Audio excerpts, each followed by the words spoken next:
In this video, we're going to go over 10 top tips that will make you better at Warzone instantly if you start implementing them.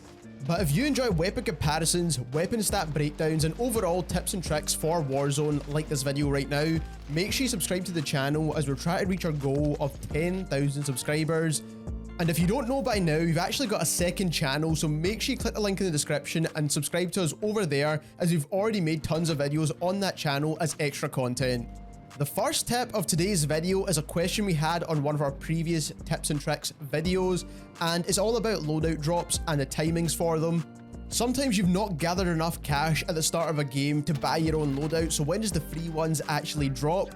So there's always 2 free loadout drops in every game of Battle Royale, and the first one drops at the end of the first circle. So as the first circle collapses in, your free loadout drop is about to come, and then the last and second loadout drop is going to come near the end of the 5th circle. So what you need to keep in your head here is at the end of the first circle and at the end of the 5th circle is where you should be keeping an eye on the sky for your loadout drop to come in. Now, one thing I do want to stress when it comes to the free loadout drops, and this is our second tip, is that if you're in a really good position and you only have ground loot guns, especially in that 5th circle, make sure you don't lose your positioning just to grab a loadout. Once you kill a couple of enemies, if you do have a good position, you will be able to pick up their guns and hopefully finish the game in a win, so don't sacrifice good positioning just to get your loadout guns. This tip actually extends past the loadout drop. If you know you've got a really good position near end game, you don't want to sacrifice your good positioning just to either pick up some guns, some ammo, anything like that, because the enemies are going to have to come to you at the end of the day, and as long as you've got enough ammo to take out a couple of enemies, then you can pick up their loot once you and your teammates kill them.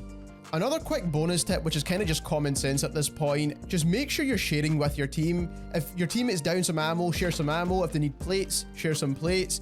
And if you're running different weapons to your teammates, keep an eye on the fact if your teammate's running a sniper rifle and you're not, you're most likely have picked up sniper rifle ammo and you can share that with them because you're not going to be using it. The next tip is for players who are comfortable playing in a quads or trio situation either by themselves or in a duo but are playing in quads. And if you haven't already noticed, the average player has actually gotten better at Warzone overall. So if you're playing as a squad and you plan to split off from your team later on in the game to go off and get some kills, that's absolutely fine, but make sure you land in with your squad initially so everyone can get their loadout guns and split off and do really well. There's no point in you and your teammates landing on separate areas of the map trying to get kills when you don't even have your loadout guns. It's going to be very difficult, especially when you're coming up against multiple enemies by yourself. I think this tip is even more important, not at the start of the game, but actually in a regain situation. The amount of times I've been in a team or I've seen teams, once they die and go to Gulag and some of their teammates have died as well, all of their teammates land in different areas of the map for no reason whatsoever. You want to make sure that you're landing with your teammates to give yourself the best chance of doing well, especially when you don't all have the best guns or you're just landing in with pistols. Is extremely important in that situation. And once you're all set again with some decent guns, you can then split off once again if you really want to. The next tip is all about weapons and regaining again, because I feel like regains are so important inside Warzone. If you go to the Gulag and come back, you want to give yourself the best chance of still having a really good game. Especially in games where you're playing for objectives, you're playing for positioning, or you're playing for high kill games. All of these areas are heavily contested inside Warzone, and where there's heavily contested areas, you are likely to die. Even though you are an extremely good player, the best of players do go down inside Warzone. And I think the key difference between a pro player and just an average good player in Warzone is the regain. So something you do want to keep in mind every time you kill an enemy is if they have loadout guns. Now in that moment in time, you don't need to pick up their weapons because you might already have your own loadout guns. But if you remember the rough kind of guns that an enemy's dropped and the rough location, if you do go to the Gulag or if your teammate buys you back and let's say your loadout's being camped or you don't really know where your guns are and they're in the zone or something like that, then you can actually go back to the area where you killed the enemy player and you know that you're going to get loadout weapons straight away. The good thing about this tip is that it means that you're not going to go to a heavily contested area to find some good guns, and on top of that, a lot of players do just run the meta weapons all the time, so you're going to find yourself getting good guns regardless. And you might be even luckier if some of those players have actually watched our videos. The next tip is about weapons in Warzone once again, because we all know inside Warzone the best weapons win gunfights. And this tip is about ground loot weapons. You need to know what the best ground loot weapons are every single season, because they do refresh, and we do have season 3 coming up very soon, and everyone needs to try and figure out what the best ground loot guns are. And the quicker you do that, and the quicker you know what guns you need to pick up, as soon as you land in will give you the best possible advantage. So make sure you subscribe to our second channel, as we do make tier lists going over what are the best and what are the worst ground loot weapons each and every season. And just to give you a rough idea, in the current season of Season 2, the FFAR ground loot gun is probably the best ground loot gun in the game. Whether it's the grey version or the green version, it doesn't really matter. And also the Bullfrog is a great option too. Now, another huge tip that I've been doing a lot recently, especially because I like to get involved in a lot of close range gunfights inside Warzone. If you know your gun's going to take a while to reload, actually pick up the enemy player's weapon and use that instead. This kind of goes back to that previous point about everyone using the meta guns. So if you have an FFAR and you've just killed an enemy player and they also have an FFAR, then you don't actually need to reload your gun to kill the rest of their teammates. Just quickly pick up their gun, kill the rest of the teammates, and you can always go back to grab your guns again. And you can always do this exact same thing with ground loot as well. The average reload time inside Warzone is about 2 seconds, and I know it doesn't sound like very long, but 2 seconds is quite a long time to sit there trying to reload your gun, especially in a tense situation, and swapping weapons to something on the ground is pretty much instant, so it means you can get back in the gunfight right away.